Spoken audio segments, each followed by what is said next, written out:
वाहेगुरु जी का खालसा, वाहेगुरु जी की फतेह। गुरु नानक देव जी के जीवन काल से जुड़ी साखियों के लिए हमारे चैनल को सब्सक्राइब ज़रूर करें। चलिए अपने आज के एपिसोड को आगे बढ़ाते हैं।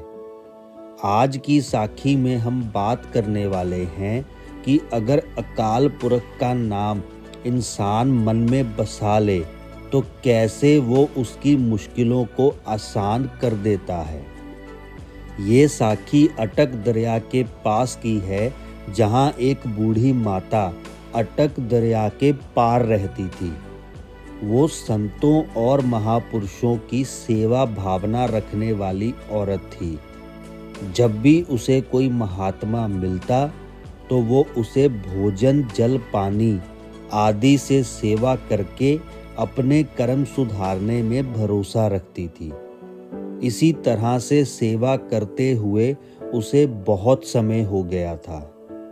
उसने अनेक ही साधु संतों की सेवा की। आज परमेश्वर के निरंकार स्वरूप श्री गुरु नानक देव जी के दर्शन उस बूढ़ी माता को हुए। जब माता खेतों में रोटी लेकर जाने के लिए दरिया पार कर रही थी तो वहाँ गुरु नानक देव जी रास्ते में बैठे थे।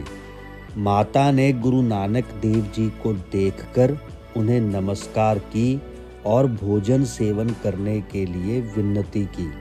गुरु नानक देव जी ने कहा, माता, ये भोजन तो उन मेहनती लोगों का है जो खेतों में काफ़ी देर से काम कर रहे हैं। ये भोजन आप खेत में मेहनत कर रहे लोगों में बांट दो।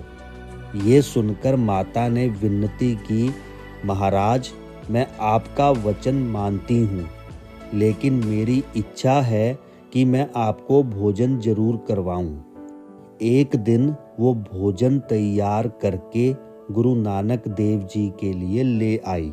गुरु नानक देव जी ने भोजन किया और माता की भावना को देखते हुए गुरु नानक देव जी ने कहा, माता, जिसका खाएं उसका भला भी करना पड़ता है। तू दरिया पार करने के लिए बहुत मुश्किलों का सामना करती है ना। तब गुरु नानक देव जी ने उस माता को वाहेगुरु नाम का मंत्र दिया और कहा, ये मंत्र दोनों दरिया, अटक दरिया और ये जो संसार एक दरिया है, इसके गुण गाने से ये दोनों दरिया को पार करवाएगा। जब दरिया के किनारे पर तू आएगी तब भरोसे के साथ सुनिए हाथ हुए असगा, ये तुक पढ़कर तू बिना मुश्किलों के उस दरिया को उसके ऊपर से पार कर जाएगी। ये कहकर गुरु नानक देव जी वहाँ से चले गए। थोड़े दिनों के बाद एक महात्मा और उसके चेले गुरु नानक देव जी की जगह पर आ गए और वहाँ अपना डेरा लगा लिया। जब माता ने उनको देखा तो उनसे भोजन ग्रहण करने के लिए विनती की और कहा, आप हमारे घर में चरण डालें और भोजन सेवन करें। भोजन करवाने के लिए माता महात्मा जी को साथ लेकर चल पड़ी। जब माता दरिया के किनारे पहुंची तो महात्मा सोचने लगे कि कहीं माता पागल तो नहीं है जो दरिया में सीधा ही जाए जा रही है। माता उस दरिया पर चलती चलती काफ़ी ज़्यादा दरिया के अंदर पहुंच गई, लेकिन महात्मा दरिया के किनारे खड़े होकर सोचते रहे कि अब क्या करें। अगर चलते हैं तो डूबने का डर है, अगर नहीं चलते तो हमारा मजाक बन जाएगा। देखने वाले लोग कहेंगे कि माता तो पानी के ऊपर चलती जा रही है और हम साधु होकर भी पानी में डूब रहे हैं। तब महात्मा ने अपनी इज्जत बचाने के लिए चलना ही ठीक समझा और अपने चेले से कहा, हे चेले, आगे होकर चल। तब चेले ने अपने गुरु को कहा, गुरुजी, बड़ाई करवाने के लिए आप हमेशा आगे रहे हो और अब डूबने के लिए मुझे आगे कर रहे हो। आगे चलने का हक आपका ही है, क्योंकि चेले तो हमेशा पीछे ही चलते हैं। इस तरह की बातें करते हुए कोई भी आगे नहीं बढ़ रहा था। थोड़ी दूर जाकर माता ने जब पीछे मुड़कर देखा तो महात्मा वहीं पर खड़े थे। माता ने उनको देखकर आवाज लगाई, महाराज आगे बढ़ो, आप यहाँ पर क्यों खड़े हो? आवाज को सुनते ही महात्मा चल पड़े, क्योंकि वो सोच रहे थे कि अगर नहीं चले तो मजाक बनना तय है। उन्होंने जल्दी जल्दी अपने पैर आगे बढ़ाए और दरिया में गिर गए। उनके गिरने से पानी की आवाज़ जब उस माता के कानों में पड़ी कि महात्मा तो पानी में डूब चले, तब माता ने कहा, इन लोगों ने केवल ऐसे ही साधुओं का भेष धारण किया हुआ है, नाम को हृदय में नहीं बसाया। क्योंकि अगर नाम हृदय में बसा होता तो डूबते नहीं। माता उनसे कहने लगी कि आप सब कच्चे गुरु के चेले हो। मुझे संपूर्ण गुरु श्री गुरु नानक देव जी मिले थे।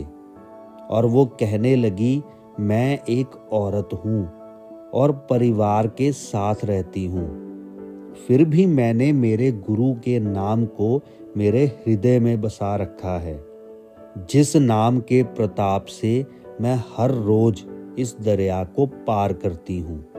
तब माता ने उन पर दया करके उन साधु महापुरुषों को बचाकर ऊंची आवाज में कहा, मेरे पीछे मेरे गुरु की बताई हुई तुक सुनिए, हाथ होवे असगा को पढ़कर चलते आओ।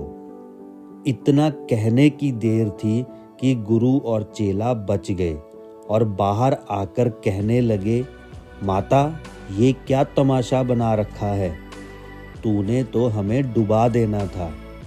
तब माता ने गुरु कृपा द्वारा मन में परमेश्वर के बसे हुए नाम की बरकतें बताई और कहा, जिसके मन में नाम बसा हो उनके लिए ऐसे दरिया को चलते हुए पार कर जाना एक खेल है। उस अकाल पुरख का नाम तो सबसे बड़ा दरिया जो संसार है वो भी पार करवाने की ताकत देता है।